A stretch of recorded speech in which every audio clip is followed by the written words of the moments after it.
Hello everyone, I'm Shalini Singh and welcome back to Achieve It. Here we are studying the 12th chapter from Home Science Class 12th, and the name of this chapter is Fashion Design and Merchandising. And this video is going to be part 4 of this chapter. So अगर अभी तक आपने part 1, 2, 3 नहीं देखा है तो उसको भी देख लीजिएगा, लिंक मैं डिस्क्रिप्शन में दे दूँगी। अभी तक हमने इस चैप्टर में क्या पढ़ा? अभी तक हमने इंट्रोडक्शन पढ़ा कि फैशन डिज़ाइन क्या होता है, मर्चेंडाइजिंग क्या होती है। फिर हमने कुछ बेसिक कंसेप्ट्स पढ़े, कुछ बेसिक टर्म्स पढ़ी जो कि फ़ैशन के अंदर यूज़ होती हैं, फ़ैशन मर्चेंडाइजिंग के अंदर यूज़ होती हैं। वो टर्म कौन कौन सी हैं? Fashion, style, fads, classic. उसके बाद हमने फ़ैशन डेवलपमेंट के बारे में पढ़ा। फिर हमने फ़ैशन इवोल्यूशन पढ़ा कि फ़ैशन साइकिल कैसे होती है, क्या होती है फ़ैशन साइकिल, कौन कौन सी 5 स्टेजेस होती हैं जिनसे कोई फ़ैशन होके गुज़रता है। उसके बाद हमने फ़ैशन मर्चेंडाइजिंग पढ़ा और आज हम पढ़ेंगे फ़ैशन रिटेल ऑर्गेनाइजेशंस के बारे में। ठीक है, organisational structure includes a clear understanding of the authority and responsibility for each job to be done. Organizational system differs with the difference in type of merchandise, size of retail firm and target customers. देखो, कोई भी organisation हो तो उसके अंदर एक structure होना बहुत ही इम्पॉर्टेंट है। स्ट्रक्चर हमें अथॉरिटी के बारे में बताता है, हमारी रिस्पॉन्सिबिलिटीज़ के बारे में बताता है, हमें कैसे एक्शन लेना है, क्या क्या काम करने हैं। ये सारी चीज़ें हमें कौन बताता है? हमारा ऑर्गेनाइजेशनल स्ट्रक्चर बताता है। तो किसी भी ऑर्गेनाइजेशन के लिए, किसी भी संस्था के लिए ये ज़रूरी है कि उसका ऑर्गेनाइजेशनल स्ट्रक्चर अच्छा हो। ठीक है, तो जो ऑर्गेनाइजेशनल सिस्टम है ये अलग अलग हो सकता है। ये डिपेंड करता है मर्चेंडाइजिंग के टाइप पे कि किस तरह का व्यापार आपका है, आपकी फर्म छोटी है या बड़ी है, आपका टारगेट कस्टमर कौन है। टारगेट कस्टमर को भी ध्यान में रखा जाता है। ऑर्गेनाइजेशनल सिस्टम इस पे भी डिपेंड करता है कि आपके टारगेट कस्टमर कौन कौन से हैं, आप किन के लिए प्रोडक्ट्स बना रहे हो। ठीक है, इसमें 3 तरह के स्टोर्स होते हैं। कौन कौन से? पहला है स्मॉल सिंगल यूनिट स्टोर, दूसरा है डिपार्टमेंट स्टोर, तीसरा है चेन स्टोर। तो सबसे पहले बात करते हैं स्मॉल सिंगल यूनिट स्टोर की। It is a neighbourhood store. These are owner and family operated single stores. जैसे आपके आसपास जो दुकानें होती हैं ना, उनकी बात की जा रही है, जिसमें ऑनर भी वही व्यक्ति होता है जो व्यक्ति वहाँ पे काम करता है। तो मतलब एक ही व्यक्ति सारी चीज़ें देखता है वहाँ पे, तो उसको कहते हैं स्मॉल सिंगल यूनिट स्टोर। ठीक है, जो भी हमारे आसपास दुकानें हैं उनको हम इस कैटेगरी में रख सकते हैं। Next is department stores. Department stores consist of separate sections known as departments such as clothing, sporting goods, automotive supplies, health and beauty products, and electronics equipment. Some department stores may also sell food products. देखो, department stores को आप वैसे समझ सकते हो जैसे shopping malls हो गए। ठीक है, आप देखते हो कि एक ही मॉल के अंदर क्या होता है, हमें सब चीज़ें मिल जाती हैं। हमारी जो भी ज़रूरत की चीज़ें होती हैं हमको एक ही जगह पे, एक ही बिल्डिंग के अंदर मिल जाती हैं, तो उसको हम डिपार्टमेंट स्टोर्स बोलते हैं। ठीक है, फिर वह है हमारा chain stores. Chain stores are retail outlets that share a brand and central management and usually have standardized business methods and practices. देखो, चेन स्टोर्स ऐसे समझ सकते हो कि जो छोटी छोटी कई सारी दुकानें होती हैं, लेकिन उन सब का मालिक एक ही होता है। मतलब जो भी वो सारी छोटी छोटी दुकानें हैं वो किसी एक ही ब्रांड के अंदर में होती हैं या किसी एक ही व्यक्ति के अंडर में होती हैं। ठीक है, अब है मेजर डिविजन्स कि ये जो हमारी ऑर्गेनाइजेशन है इनके अंदर कौन कौन से विभाग होते हैं जिनके कारण इन ऑर्गेनाइजेशन को आप अच्छे से चला सकते हो। तो सबसे पहला है मर्चेंडाइजिंग डिवीजन. इसमें क्या किया जाता है? इसमें बाइंग सेलिंग को ध्यान में रखा जाता है कि कैसे कोई चीज़ बेची जा रही है, क्या क्या चीज़ें खरीदी जा रही हैं, व्यापार कैसा हो रहा है, व्यापार की प्लानिंग की जाती है, व्यापार को कंट्रोल किया जाता है। ठीक है, उसको मैनेज किया जाता है। दूसरा है सेल्स एंड प्रमोशन डिवीजन. इसमें आपको पता है कि अगर आपको अपने प्रोडक्ट का प्रमोशन करना है तो आप कैसे करोगे? एडवर्टाइजमेंट के थ्रू ही करोगे।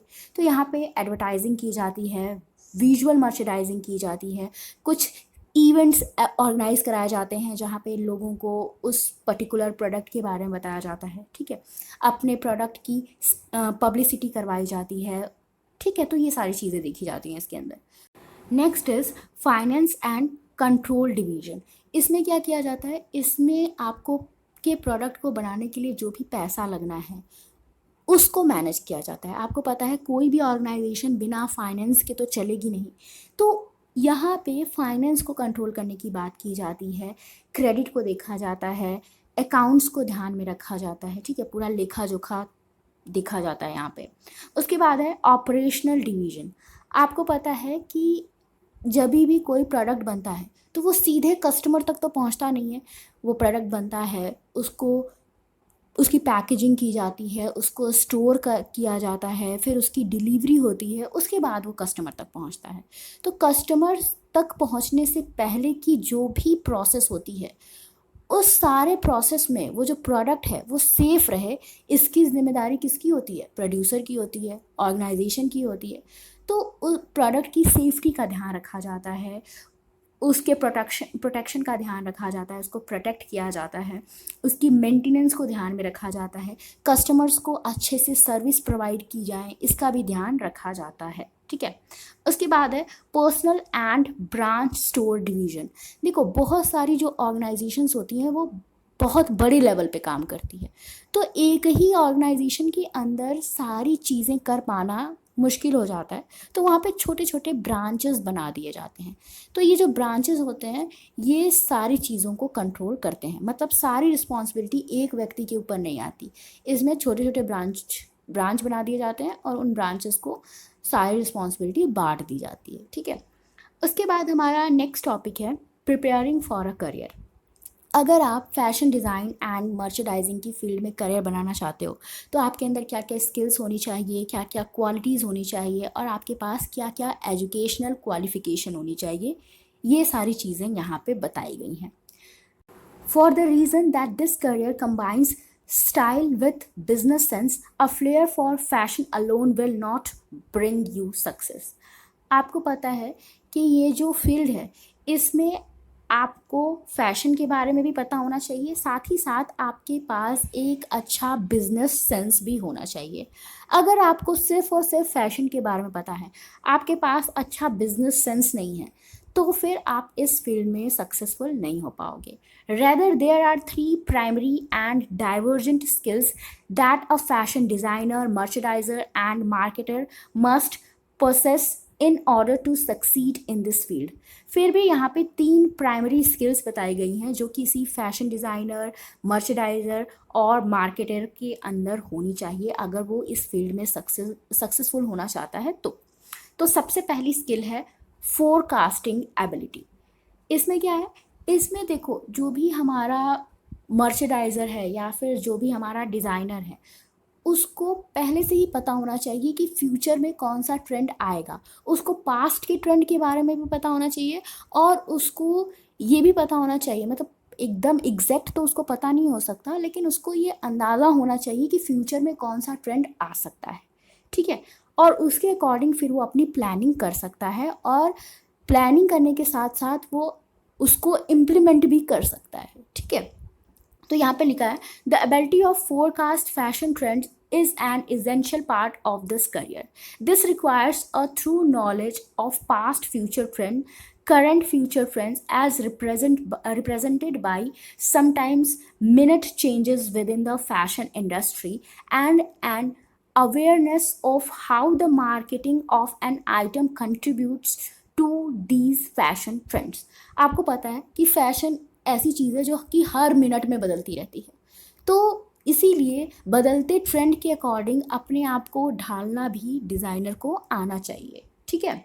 More over they must be able to keep well ahead of these fashion trends to capitalise on them in time. और साथ ही साथ इनको ये भी पता होना चाहिए कि इन फैशन ट्रेंड्स को फॉलो कैसे करना है, कैसे उसको समय पे यूज़ करके फ़ायदा कमाना है, ठीक है। उसके बाद नेक्स्ट है analytical ability. Fashion merchandiser and marketers must be able to analyze the dollars and cents part of their jobs. देखो सिर्फ और सिर्फ पैसा होना ही पर्याप्त नहीं है, आपके पास दिमाग भी होना चाहिए। ये बात पहले कही ना कि आपके पास एक अच्छा बिजनेस सेंस होना चाहिए। तो जो हमारा फैशन मर्चेडाइज़र है या फैशन मार्केटर है, उसको इकोनॉमी के बारे में तो पता होना ही चाहिए, साथ ही साथ उसको बिजनेस कैसे करना है ये भी पता होना चाहिए। This means that they must keep abreast of the economy as a whole, the economy of their particular companies, and how certain styles will fit into a customer's budget. देखो, उसको अपनी कंपनी के इकॉनमी के बारे में पता होना चाहिए, उसको पता होना चाहिए कि मेरी कंपनी के पास कितना पैसा है और वो पैसा उसको कैसे यूज़ करना है, उसको ये पता होना चाहिए। साथ ही साथ उसको अपने कस्टमर के बारे में पता होना चाहिए कि वो कैसा प्रोडक्ट लाए कि कस्टमर के बजट में हो वो प्रोडक्ट, कस्टमर उसको आराम से खरीद पाए, कस्टमर को वो अफोर्डेबल लगे, ठीक है। They must juggle a complex set of factors to ensure that they make a profit for their employers. तो यहाँ पे कुछ set of factors हैं, कुछ कारक हैं जिनके थ्रू जो हमारा मर्चेडाइज़र या मार्केटर है वो क्या कर सकता है, प्रॉफिट कमा सकता है। कि अगर उसे इकोनॉमी के बारे में पता हो, ठीक है, और साथ ही साथ उसे अपने कस्टमर्स के बारे में भी पता हो, कि उसे ये तो पता हो कि मुझे पैसा कहाँ लगाना है, लेकिन वो पैसा कैसे लगाना है, उस पैसे को लगाने के बाद मुझे क्या फ़ायदा मिलेगा, ये सारी चीज़ें भी पता होनी चाहिए। क्योंकि अगर मान लो आप खाली ब्रांडेड कपड़े बना रहे हो, आप ऐसे कपड़े बना रहे हो जो खाली हाई सोसाइटी के लोग अफोर्ड कर सकते हैं, तो आपको सिर्फ पैसे वहीं से मिलेंगे, लेकिन उसके बजाय आप हर कैटेगरी को ध्यान में रख रहे हो, सोसाइटी की हर क्लास को ध्यान में रख रहे हो, तो आपको हर तरफ से प्रॉफिट आएगा, ठीक है। तो ये सारी चीज़ें एबिलिटी होनी चाहिए। उसके बाद है कम्युनिकेशन एबिलिटी, ये सबसे ज़्यादा इम्पॉर्टेंट है। Excellent communication skills are absolutely essential in this field, मतलब बहुत ज़्यादा कह सकते एकदम क्रूशियल है इस फील्ड में। They must be able to negotiate prices with manufacturers and sell their fashion choices to the public. आपने देखा होगा कि मोल भाव करते हैं लोग, है ना, तो नेगोशिएट करना प्राइस को आना चाहिए, मतलब प्राइस के साथ समझौता करना, जो बार्गेनिंग करना कहते हैं ना, वो करना आना चाहिए, ठीक है। To this end, they frequently write advertising copy, press release, and even personalized letters to consumers. All of this takes skilled communication skill. देखो, इसके साथ साथ मान लो बार्गेनिंग के साथ साथ क्या होता है कि जो हमारे मर्चेडाइज़र होते हैं, जो हमारे प्रोड्यूसर्स होते हैं, उनको एडवर्टाइजिंग की कॉपी भी लिखनी पड़ती है, प्रेस रिलीजेस भी लिखने पड़ते हैं, कस्टमर्स को लेटर्स भी लिखने पड़ते हैं। तो इसी वजह से ये ज़रूरी है कि उनकी कम्युनिकेशन स्किल क्या होनी चाहिए, अच्छी होनी चाहिए, तभी तो वो ये सारे काम कर पाएंगे। उसके बाद यहाँ पे लिखा है fashion designers typically need an associate or a bachelor's degree in fashion design. देखो, अगर परंपरागत रूप से देखा जाए तो जो भी हमारा फैशन डिज़ाइनर है उसके पास फैशन डिज़ाइन के फील्ड में बैचलर डिग्री होनी चाहिए, ठीक है। Some fashion designers also combine a fashion design degree with a business, marketing or fashion merchandise degree, especially those who want to run their own business or retail store. उसके बाद कुछ fashion designer ऐसे होते हैं जिन्होंने क्या कर रखा होता है, जिन्होंने मार्केटिंग की फील्ड में भी डिग्री ली होती है, जैसे कह सकते हो कि जिन्होंने MBA वगैरह किया हो सकता है। वो लोग ऐसा क्यों करते हैं, क्योंकि उनको फैशन डिज़ाइनिंग के साथ साथ अपना खुद का स्टोर चलाना है या अपनी खुद की कोई कंपनी स्टार्ट करनी है, तो उनको बिजनेस की नॉलेज भी होनी चाहिए, ठीक है। There are several different degree programs in fashion design and merchandising. तो फैशन डिज़ाइन और मर्चेडाइजिंग के फील्ड में बहुत सारे डिग्री प्रोग्राम्स हैं। You can earn a certificate, a diploma, and associates or a bachelor's degree in this field. तो आप इस फील्ड में सर्टिफिकेट भी ले सकते हो, डिप्लोमा भी ले सकते हो, कोई बैचलर डिग्री भी ले सकते हो। Your choice depends upon a number of factors that take into consideration the unique qualities of each degree programme. तो आपको अपनी चॉइस को ध्यान में रखते हुए आपको ये भी देखना है कि ये जो आपको डिग्री मिलेगी, जो आपको सर्टिफिकेट मिलेगा, उससे आप किस फील्ड में जा सकते हो, क्योंकि आपको भी पता है कि जितनी अच्छी आपके पास डिग्री होगी, जितना अच्छा आपके पास सर्टिफिकेट होगा, डिप्लोमा होगा, आपको उतनी हायर पोस्ट मिल सकती है। ठीक है, तो आप अपनी चॉइस के हिसाब से अपने जो भी डिग्री हैं, जो भी सर्टिफिकेट है, वो ले सकते हो। तो यहाँ पे दिया गया है सर्टिफिकेट और diploma degree program in fashion merchandising can usually be completed in 6 months to 1 year। तो देखो, जो डिग्री या सर्टिफिकेट प्रोग्राम होता है फैशन मर्चेडाइजिंग की फील्ड में, वो 6 महीने से लेके 1 साल में कंप्लीट हो जाता है। The program duration is so short because the course work will focus on the actual job of fashion merchandising. ये प्रोग्राम बहुत ही छोटा है, देख सकते हो आप, 6 महीने से 1 साल तक के बीच का है। क्यों ये छोटा है? क्योंकि यहाँ पे सिर्फ फैशन मर्चेडाइजिंग पे ही फोकस किया जाता है। A certificate or diploma program may suit you if you do not have the patience for long term schooling, and if you want to be able to enter the fashion field more quickly। तो अगर आप fashion field में बहुत जल्दी जाना चाहते हो, आप एकदम इम्पेशेंट हो, आपके पास बिल्कुल भी पेशेंस नहीं है, आप धैर्य नहीं है आपके अंदर कि आप लॉन्ग टर्म की स्कूलिंग कर पाओ, तो आप क्या कर सकते हो, ये 6 महीने से लेके 1 साल तक का सर्टिफिकेट ले सकते हो, और आप इजीली इसके बाद फैशन फील्ड में एंट्री कर सकते हो। ठीक है, तो ये जो सर्टिफिकेट और प्रोग्राम, ये डिप्लोमा प्रोग्राम है ना, आपका एक एंट्री टिकट हो गया। मतलब आपको ये डिप्लोमा प्रोग्राम करने के बाद ये सर्टिफिकेट जब मिलेगा आपको, तो आप फैशन इंडस्ट्री की फील्ड में एंट्री कर सकते हो। ठीक है, नेक्स्ट है fashion merchandising related degrees are 2 years master's program that combine a certain amount of liberal art or general education requirements with fashion and business courses। इसके अलावा यहाँ पे फैशन मर्चेडाइजिंग की फील्ड में आप 2 साल का मास्टर प्रोग्राम भी ले सकते हो, जहाँ पे आप मास्टर डिग्री ले सकते हो, और आप फिर फैशन से रिलेटेड, फैशन मर्चेडाइजिंग से रिलेटेड जो भी कोर्स है उसको कर सकते हो। ठीक है, और आप इसके बाद अच्छा खासा अपना खुद का बिजनेस स्टार्ट कर सकते हो। ठीक है, नेक्स्ट है बैचलर्स डिग्रीज इन फैशन डिज़ाइन और fashion merchandising are 4 year programs that combine a substantial amount of liberal arts requirements with fashion and business courses। If you have the patience for long term schooling, the desire for a broad education and earning for various promotional opportunities, a bachelor's degree may be suitable for you।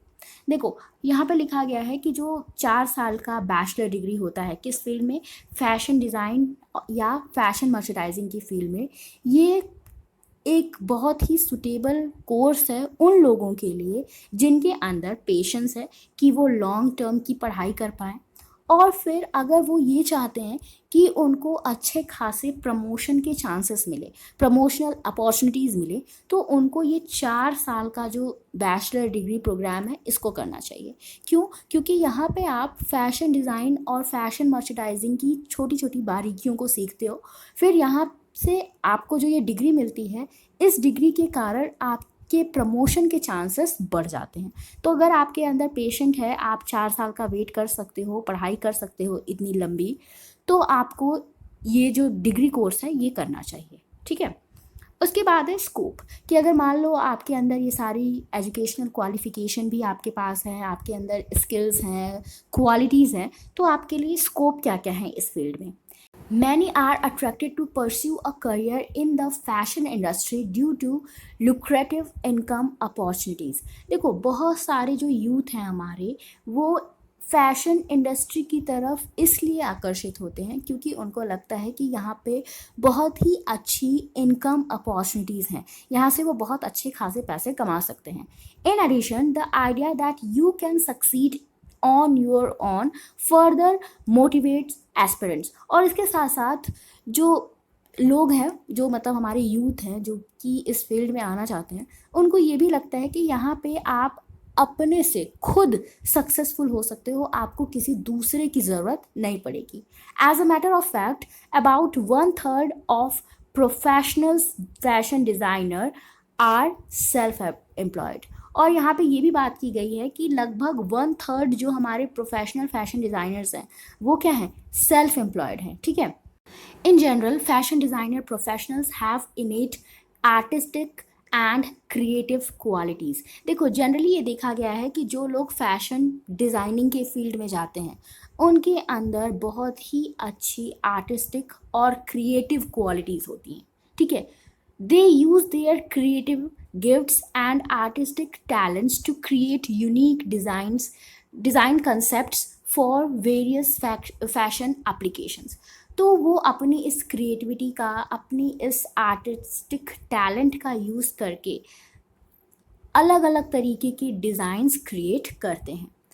Today fashion designer professionals are in demand in a variety of industries. आजकल fashion designer की demand सिर्फ कपड़े वाली field में ही नहीं है, बल्कि हर तरह की इंडस्ट्री में फैशन डिज़ाइनर्स की डिमांड है। Since there is a constant demand for fashion designers specializing in a particular field, most of the aspirants focus their talent in one specialized fashion area like interior designing, merchandising, display, clothing, apparel, theater sets and many more। हालांकि देखो ये जो fashion designing की field में बहुत सारे options हैं, लेकिन ज़्यादातर जो हमारे एस्पिरेंट्स हैं वो किस पे फोकस करते हैं, वो इंटीरियर डिज़ाइनिंग पे फोकस करते हैं, मर्चेंडाइज डिस्प्लेस पे फोकस करते हैं, क्लॉथिंग एंड अपैरल पे फोकस करते हैं, थिएटर सेट्स पे फोकस करते हैं, ठीक है।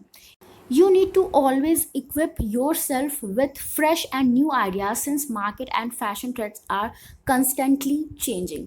तो यहाँ पे कहा गया है कि आपके पास नए नए आइडियाज़ होने चाहिए, क्योंकि आपको पता है कि फैशन ट्रेंड्स लगातार बदलते रहते हैं।